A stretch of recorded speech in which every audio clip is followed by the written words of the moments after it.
কেমন সামনে যেতে না যায় জান এআরএস দরিদ্র তহবিল ফাউন্ডেশন কর্তৃক আয়োজিত আজকের ইফতার সামগ্রী বিতরণের ওই সাইডেও যাবেন ঘুরে ঘুরে করবো লক্ষ্যে অন্য উপস্থিত সাইডে হুইল সাইডে চলে যান সম্মানিত ৯ নং মাছখালী ইউনিয়নের সদস্যবৃন্দ, আমার সমাজের প্রধান এবং ৯ নং মাছখালীর সর্বস্তরের জনগণ সকলের প্রতি আমার সালাম, শুভেচ্ছা। আসসালামু আলাইকুম ওয়া রাহমাতুল্লাহ।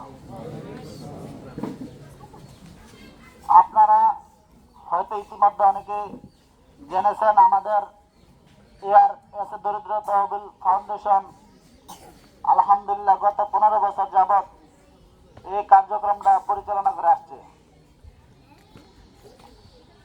আমরা বৃহৎ আকারে গত বছর দিয়েছি, তার আগের বছর দিয়েছি। গত বছরের তুলনায় এবারও আমরা একটু জনসংখ্যার পরিমাণ বাড়িয়েছি, অর্থাৎ পুরো মাছখালী ইউনিয়নে আমরা দেওয়ার চেষ্টা করেছি। কিন্তু পুরো মাছখালী ইউনিয়নবাসীর মধ্যে সবাইকে দেওয়া সম্ভব নয়, কারণ আমাদের পুরো মাছখালী ইউনিয়নবাসীর মধ্যে মোটামুটি 50,000 প্লাস ভোটার আছে। জনসংখ্যা হিসাব করলে আমার মনে হয় 2 লাখের নিচে হবে না। তো আমাদের এই যাত্রাটা অর্থাৎ এই আয়োজনটা আমাদের পারিবারিক, শুধু পারিবারিক, বাহির থেকে কোনো আমাদের অনুদান আসে না, পারিবারিক অর্থায়নে পরিচালনা করা হয়। আমাদের ফুল ফ্যামিলি এখানে আমাদের, অর্থাৎ আমরা 5 ভাইয়ের অর্থায়নে এই যে বিতরণ কার্যক্রম করি, 5 ভাইয়ের অর্থায়নে, অর্থাৎ বিশেষ করে জাকাত ফান্ড থেকে আমরা এর টাকার উৎস।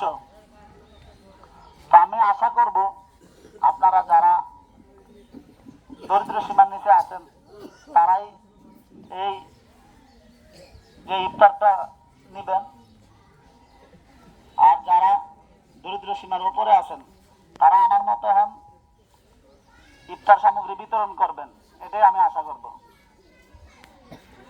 আর আমাদের এই এআরএস দরিদ্র তহবিল সংগঠনের আরো কিছু কার্যক্রম আছে। এই কার্যক্রম হচ্ছে যারা এলাকার মধ্যে একেবারে গরিব, বিবাহ দিতে পারে না, যাদের বিবাহ দেওয়ার মতন, অর্থাৎ যাদের উপযুক্ত বিবাহ উপযুক্ত ছেলে মেয়ে আছে, বিবাহ দিতে পারে না, ওই বিবাহের মধ্যে আমরা কিছু দান অনুদান দিয়ে থাকি। আবার সমাজে একেবারে যারা ঘর তৈরি করতে পারে না তাদেরকেও কিছু ঘর বানিয়ে দেওয়ার চেষ্টা করে থাকি।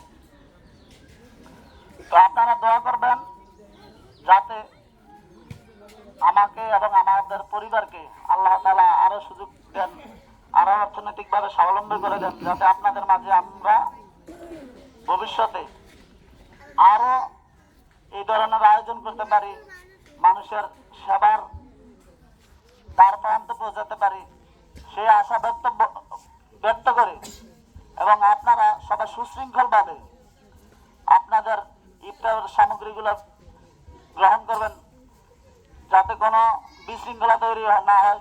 আমরা নির্দেশনা দেব কিভাবে দেব, আপনারা আপনাদের সিরিয়াল, অর্থাৎ প্রত্যেক গ্রাম ভিত্তিক বা ওয়ার্ড ভিত্তিক ওই নির্দেশনা দেওয়ার পর আপনারা দাঁড়িয়ে যাবেন। তারপরে আমরা বা আমাদের যেই স্বেচ্ছাসেবক আছে তারা আপনাদেরকে ইফতার সামগ্রী দিয়ে থাকবেন।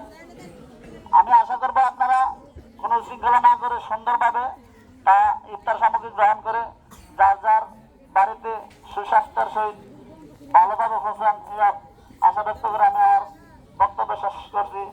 আসসালামু আলাইকুম ওয়া রাহমাতুল্লাহ।